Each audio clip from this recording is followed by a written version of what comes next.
जी guys, तो C plus plus के इस ट्यूटोरियल के अंदर हम आज डिस्कस करने वाले हैं रिलेशनल ऑपरेटर्स के बारे में एंड लॉजिकल ऑपरेटर्स के बारे में। ठीक है, इससे जो हमारा पिछला ट्यूटोरियल था उसके अंदर हमने कौन कौन से ऑपरेटर डिस्कस किए थे, arithmetic operators and assignment operators. ठीक है, अब यहाँ पे ये जो हमारे पास रिलेशनल ऑपरेटर्स हैं, अब ये हमारे पास क्या होते हैं एंड जो हमारे पास लॉजिकल ऑपरेटर्स होते हैं जो हैं वो क्या होते हैं। ठीक है, तो इन दोनों को आज हम अच्छे से जो है यहाँ पे डिस्कस करते हैं। ठीक है, तो सबसे पहले जो हमारे पास है वो क्या है, रिलेशनल ऑपरेटर्स। तो यहाँ पे वो कहता है कि these compare to values and return true और फॉल्स। तो सिंपल अल्फाज में उसने हमें यहाँ पे बता दिए कि जो हमारे पास रिलेशनल ऑपरेटर्स होते हैं बेसिकली वो क्या करते हैं, दो वैल्यूज को आपस में कंपेयर करते हैं और जब कंपैरिजन वो देखते हैं कि अब यहाँ पे वो कहते हैं कि जो भी यहाँ पे चीज है वो कंडीशन जो है वो यहाँ पे ट्रू है या फॉल्स है, तो वो हमें वहां पे वो रिटर्न कर देते हैं। या तो वो हमें ट्रू रिटर्न करता है या वो हमें फॉल्स रिटर्न करता है, मतलब दो वैल्यूज को आपस में कंपेयर करते हैं। अब अगर हमने वहां पे चीज लगाई हुई है कि यहाँ पे ए जो है वो greater than is equal to b है, तो यहाँ पे वो इस कंडीशन को वो यहाँ पे चेक करेगा। अगर वो कंडीशन ठीक है तो वो हमें ट्रू रिटर्न कर देगा, अदरवाइज वो हमें क्या कर देगा, फॉल्स रिटर्न कर देगा। तो ये है हमारे पास रिलेशनल ऑपरेटर्स। ठीक है, तो अब यहाँ पे हमारे पास रिलेशनल ऑपरेटर्स कौन कौन से हैं वो हम यहाँ पे देख लेते हैं। तो सबसे पहले है हमारे पास डबल इक्वल। ठीक है, डबल इक्वल। अब यहाँ पे हम डबल इक्वल क्यों यूज करते हैं, बेसिकली वैसे जो इक्वल होता है हम इक्वल को कैसे लिखते हैं, अगर मैं यहाँ पे इक्वल की बात करूं हम वैसे ऐसे लिखते हैं ना, 7, ठीक है, इक्वल टू 7, हम ऐसे लिखते होते हैं इक्वल। लेकिन यहाँ पे अगर हम इक्वल की बात करते हैं, ये जो सिंगल इक्वल है ये बेसिकली क्या है, ये तो हमारे पास है असाइनमेंट ऑपरेटर। तो हम अगर यहाँ पे किसी चीज को कहेंगे ना कि ये दोनों चीजें सेम है, मतलब ये चीज इस चीज के बराबर है या ये चीज इस चीज की इक्वल है, तो उसके लिए हमें यहाँ पे डबल इक्वल लगाना होता है प्रोग्रामिंग में। क्योंकि जो सिंगल इक्वल है वो बेसिकली क्या होता है, वो तो यूज होता है असाइनमेंट ऑपरेटर के लिए। ठीक है, ये चीज हो गई। ठीक है, अब यहाँ पे मजीद हमारे पास कौन कौन से ऑपरेटर हैं, एक है हमारे पास not equal to. Not equal को हम कैसे लिखते हैं, एक्सक्लेमेटरी मार्क इक्वल। ठीक है, ये जब हम लिखते हैं तो इसको हम कहते हैं नॉट इक्वल। ग्रेटर देन को ग्रेटर देन की तरह, लेस देन को लेस देन की तरह, and greater than or equal to, पहले ग्रेटर देन का साइन एंड देन सामने इक्वल। ठीक है, तो ये हमारे पास क्या बन जाता है, greater than or equal, and इसी तरह हमारे पास लेस देन आर इक्वल। तो ये है हमारे पास क्या, ये है हमारे पास रिलेशनल ऑपरेटर्स। तो इसको हम चलते हैं और देखते हैं प्रोग्रामिंग के अंदर। सही है, तो मैं इस चीज को कमेंट आउट करता हूं एंड देन मैं यहाँ पे अपना सी प्लस प्लस का जो हमारे पास ट्रेडिशनल प्रोग्राम जो है वो हम यहाँ पे लिख लेते हैं। ठीक है, आईओ स्ट्रीम, ये मैंने लिख लिया यूजिंग नेम स्पेस एसटीडी। ठीक है, उसके बाद यहाँ पे इंट मेन फंक्शन। ठीक है, मेन फंक्शन के बाद यहाँ पे ब्रैकेट्स। ठीक है, एंड यहाँ पे क्या लिखूंगा, रिटर्न 0। ये हमने यहाँ पे लिख लिया है। अब हम यहाँ पे क्या करेंगे, अब हम यहाँ पे बेसिकली वो रिलेशनल ऑपरेटर्स की कोडिंग करने वाले हैं। ठीक है, तो मैं यहाँ पे 3 वेरिएबल बनाता हूँ, a इज इक्वल टू 10, ठीक है, and int b is equal to 20 and int c is equal to यहाँ पे मैं 15 लिख लेता हूँ। ठीक है, तो यहाँ पे ये मेरे पास क्या हो गई, ये मेरे पास बन गए 3 वेरिएबल। अब इनके ऊपर हम क्या परफॉर्म करेंगे, इनके ऊपर हम परफॉर्म करेंगे जो हमारा रिलेशनल ऑपरेटर्स हैं वो। तो मैं यहाँ पे लिखता हूँ सी आउट एंड मैं यहाँ पे लिखता हूँ a is equal to b. ठीक है, ये मैंने लिख लिया। अब मैं यहाँ पे एंडल लिख के एक बार इसको पूरा करता हूँ एंड देन इसको मैं डुप्लीकेट करता हूँ। ठीक है, अब यहाँ पे बेसिकली हमारे पास 6 हैं, तो a is equal to B and यहाँ पे फिर मैं लिखता हूँ a not equal to B and यहाँ पे मैं लिख देता हूँ c। ठीक है, मैं वैल्यूज चेंज कर रहा हूँ ना, एंड यहाँ पे मैं लिख देता हूँ greater than or equal to, यहाँ पे मैं कर देता हूँ less than or equal to. ठीक है, यहाँ पे मैं c लिख देता हूँ।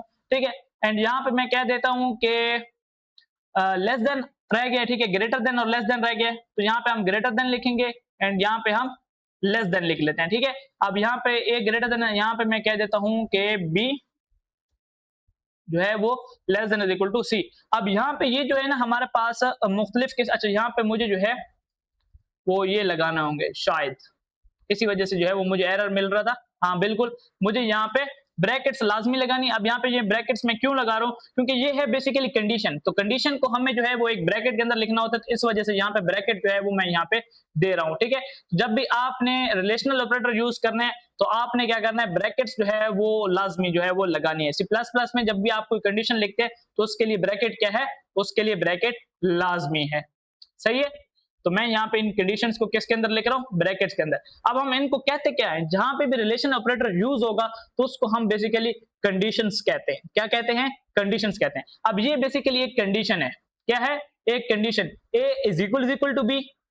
क्या हमारे पास जो a है वो इक्वल टू b है, अगर होगा तो ट्रू आ जाएगा, अगर नहीं होगा तो हमारे पास फॉल्स आ जाएगा। इसी तरह यहाँ पे ये चेक होगा, a not equal to b, क्या जो मेरे पास a है वो b की इक्वल नहीं है, अगर ये कंडीशन ठीक हुई, मतलब a वाकई b की इक्वल ना हुआ तो वो हमें ट्रू रिटर्न कर देगा। अगर वो b की इक्वल हुआ और यहाँ पे मैंने क्या लिखा, a not equal to b, तो यहाँ पे मुझे फॉल्स रिटर्न हो जाएगा। इसी तरह वो यहाँ पे चेक करेगा क्या a जो है वो greater than is equal to c है, अगर a जो है वो वाकई greater than is equal to c होगा तो वो मुझे यहाँ पे ट्रू रिटर्न कर देगा, अदरवाइज मेरे पास फॉल्स आ जाएगा। तो यहाँ पे इसी तरह ये सारी कंडीशन जो है वो क्या करती है, ये हमारे पास यहाँ पे काम करते हैं। तो जैसे मैं यहाँ पे इसको रन करूंगा तो इन सब का जो हमारे पास आंसर है वो ट्रू और फॉल्स में मेरे पास आ जाएगा। तो यहाँ पे देखो, यहाँ पे 0 आया, यहाँ पे 1 आया, यहाँ पे 0, यहाँ पे 1, यहाँ पे 0, यहाँ पे 0।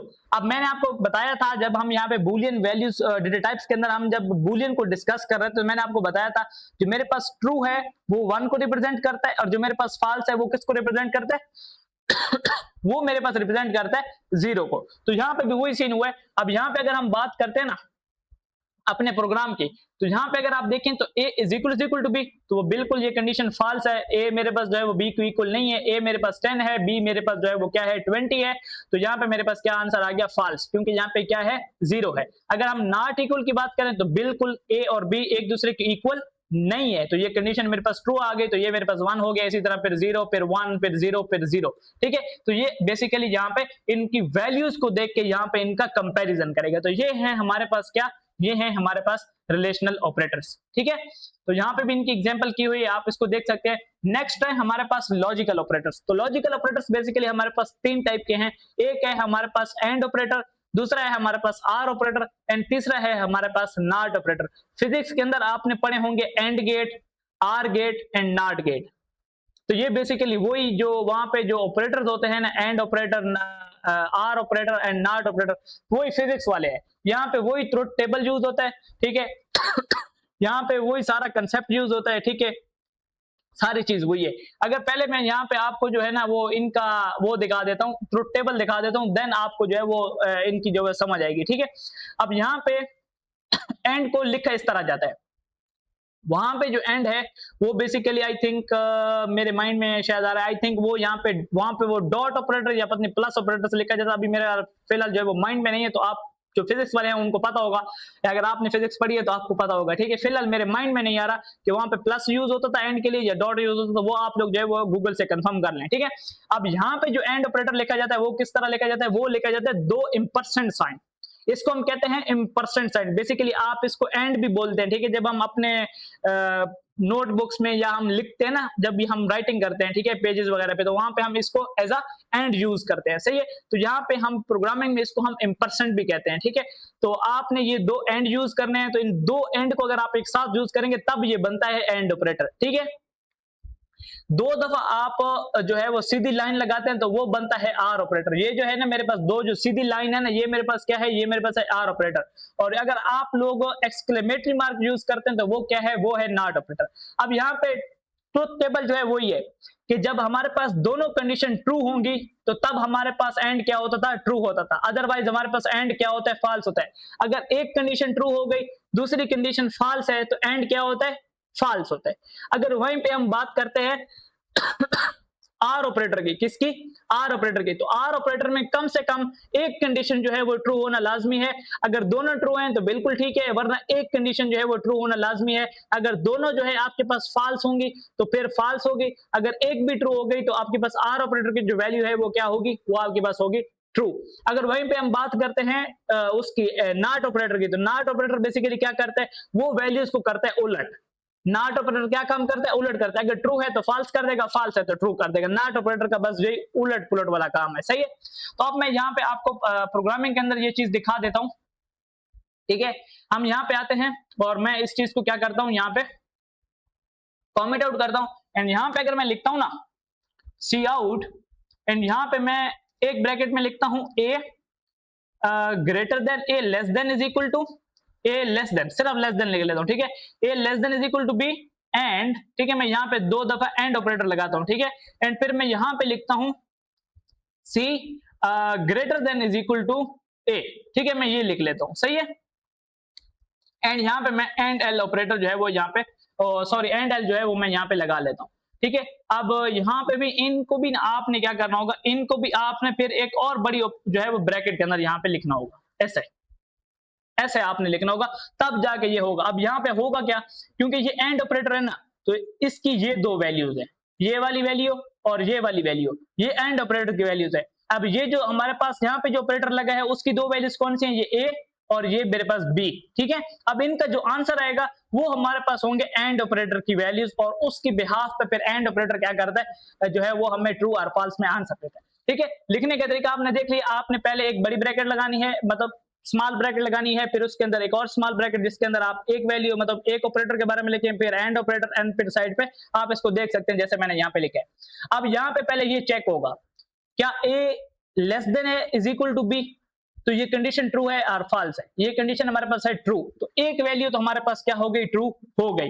अब एंड ऑपरेटर के लिए हमें कितनी वैल्यू ट्रू चाहिए, दोनों वैल्यू ट्रू होंगी तो हमारे पास आंसर ट्रू आएगा, अदरवाइज हमारे पास आंसर क्या आएगा, जीरो आएगा, मतलब फॉल्स आएगा, ठीक है। अब यहाँ पे दूसरी कंडीशन क्या है, क्या C greater than is equal to A है, सी की वैल्यू कितनी है 15 और ए की वैल्यू कितनी है 10, तो यहाँ पे ये कंडीशन भी हमारे पास ट्रू हो गई। अब दोनों कंडीशंस मेरे पास ट्रू हो गई, तो मेरे पास एंड ऑपरेटर का आंसर क्या आएगा, मेरे पास एंड ऑपरेटर का आंसर आएगा ट्रू, क्योंकि जब दोनों कंडीशंस मेरे पास ट्रू होती है तो एंड ऑपरेटर क्या करता है, ट्रू रिटर्न करता है, ठीक है। तो जैसे मैं यहाँ पे इसको रन करूंगा तो यहाँ पे आप देखना मेरे पास जो है वो 1 आ जाएगा, तो यहाँ पे आप देखें मेरे पास क्या आ चुका है, यहाँ पे अगर हम बात करते हैं तो मेरे पास आंसर आया 1, तो इसका मतलब क्या है, जब दोनों कंडीशन ट्रू हो गए तो मेरे पास एंड ऑपरेटर का आंसर क्या आ गया, 1 आ गया। अगर यहाँ पे एक कंडीशन भी फॉल्स होती, जैसे कि मैं यहाँ पे लिख दूं क्या सी जो है वो बड़ा है बी से तो बड़ा नहीं है, ठीक है, ये वाली कंडीशन मैं वैसे ही रहने देता हूँ, A less than is equal to B, जो कि मेरे पास ट्रू है, ठीक है। अब यहाँ पे दूसरी कंडीशन को मैंने चेंज कर दिया है, मैंने लिखा है कि C greater than is equal to B,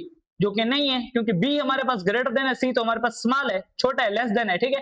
तो यहाँ पे ये कंडीशन हो गई फॉल्स। अब एक कंडीशन ट्रू है एंड दूसरी कंडीशन फॉल्स है, तो एंड ऑपरेटर क्या करता है, एंड ऑपरेटर तो जीरो रिटर्न करेगा, क्यों, क्योंकि एंड ऑपरेटर को ट्रू होने के लिए दोनों कंडीशंस क्या चाहिए, दोनों कंडीशंस ट्रू चाहिए, ठीक है। तो जैसे मैं यहाँ पे इसको रन करूंगा तो यहाँ पे आप देखना मेरे पास आंसर क्या आ जाएगा, 0 आ जाएगा, सही है। ये देखें यहाँ पे मेरे पास आंसर क्या आया है, 0 आया है। अब यहाँ पे हम आर ऑपरेटर भी देख लेते हैं। आर ऑपरेटर का क्या काम है, अगर एक कंडीशन भी ट्रू मिल गई तो काम बन जाता है। आर ऑपरेटर क्या करता है, अगर एक कंडीशन भी आपको ट्रू मिल गई है तो वो क्या हो जाता है, आपके पास आंसर ट्रू हो जाता है। अगर दोनों कंडीशन ट्रू हैं तो तब भी आपके पास आंसर ट्रू होता है। आर ऑपरेटर कब आंसर फॉल्स करता है, जब उसके अंदर दोनों कंडीशन जो है वो गलत हो जाए, जब दोनों कंडीशन गलत हो जाएंगी तब जाके आर ऑपरेटर जो है वो आपको फॉल्स रिटर्न करेगा, मतलब 0 रिटर्न करेगा। अब यहाँ पे ये देखो, इस कंडीशन में मुझे एंड ऑपरेटर क्या रिटर्न कर रहा था, 0 रिटर्न कर रहा था, लेकिन यहाँ पे इस कंडीशन में मुझे आर ऑपरेटर क्या रिटर्न करेगा, 1 रिटर्न करेगा, क्यों, क्योंकि ये A plus A greater sorry A less than is equal to B वाली कंडीशन तो मेरे पास ट्रू है ना, और ये वाली मेरे पास जो है वो फॉल्स है, तो एक कंडीशन ट्रू होने पे आर ऑपरेटर क्या करता है, आंसर ट्रू रिटर्न करता है, ठीक है। तो मैं एक बार इसको रन कर लेता हूं, ठीक है। तो यहाँ पे आप देखिए मेरे पास क्या आया है, मेरे पास यहाँ पे 0 के नीचे 1 आया है, तो मतलब कि मेरे जो बेसिकली आर ऑपरेटर है वो बिल्कुल सही काम कर रहे हैं, सही है। अब यहाँ पे हम बात कर लेते हैं नॉट ऑपरेटर की। तो नॉट ऑपरेटर के जो है ना वो क्या करता है, उसका जो है वो अलग ही सीन है। तो मैं यहाँ पे लिखता हूं ए, ठीक है, small less than is equal to b, ठीक है, ये मैंने लिख लिया, और इसके शुरू में मैं लगा देता हूं एक्सक्लेमेटरी मार्क, ब्रैकेट के बाहर मैंने क्या लगा दिया, एक्सक्लेमेटरी मार्क, ठीक है। अब यहाँ पे वो क्या करेगा, अब A less than is equal to B, तो आंसर क्या होता है, ट्रू होता है, तो ये जो एक्सक्लेमेटरी मार्क मैंने बाहर लगाया ये क्या कर देगा, उस ट्रू को फॉल्स में तब्दील कर देगा, ठीक है। ये चीजों को उलट कर देता है, अगर आंसर ट्रू आता है तो ये फॉल्स कर देता है, अगर आंसर फॉल्स होता है तो ये क्या कर देता है, ट्रू कर देता है, ठीक है। आप इसको इस ब्रैकेट के बाहर भी लगा सकते हैं, तो इसमें क्या होगा, ये वाली कंडीशन ट्रू है तो आपके पास आंसर क्या आएगा, ये एक कंडीशन ट्रू हो गई, ये दूसरी कंडीशन फॉल्स है, तो आर ऑपरेटर क्या करता है, अगर एक कंडीशन ट्रू हो तो आंसर क्या करता है, ट्रू रिटर्न करता है। अगर मैं इस ब्रैकेट के बाहर जो मेरे पास जो ओवरऑल जो मैंने स्मॉल ब्रैकेट दी हुई है, अगर उस ब्रैकेट के बाहर मैंने एक्सक्लेमेटरी मार्क लगा दिया तो वो जो मेरे पास आर ऑपरेटर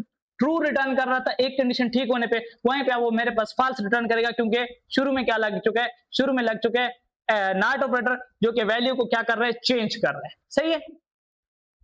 अब यहाँ पे आप देख लें, इससे आपको अंदाजा हो जाएगा। यहाँ पे ये कंडीशन मेरे पास क्या है, ट्रू है, तो आंसर मेरे पास आना चाहिए था 1, लेकिन ये जो एक्सक्लेमेटरी मार्क है ये क्या कर देगा, इसको फॉल्स बना देगा। ठीक है, जैसे मैं इसको यहाँ पे रन करूंगा तो यहाँ पे आप देखें मेरे पास आंसर आया 0, हत्ता कि मेरे पास यहाँ पे आंसर आना चाहिए था 1। तो ये था हमारा C++ का आज का ट्यूटोरियल, जिसके अंदर हमने क्या देखा, जिसके अंदर हमने देखा हमारे पास relational operators and logical operators जो है वो क्या होते हैं। नेक्स्ट ट्यूटोरियल के अंदर हम देखेंगे इनपुट एंड आउटपुट C++ के अंदर। ठीक है, तो आज के इस ट्यूटोरियल में इतना ही। अपना बहुत बहुत ख्याल रखिएगा। अल्लाह हाफिज।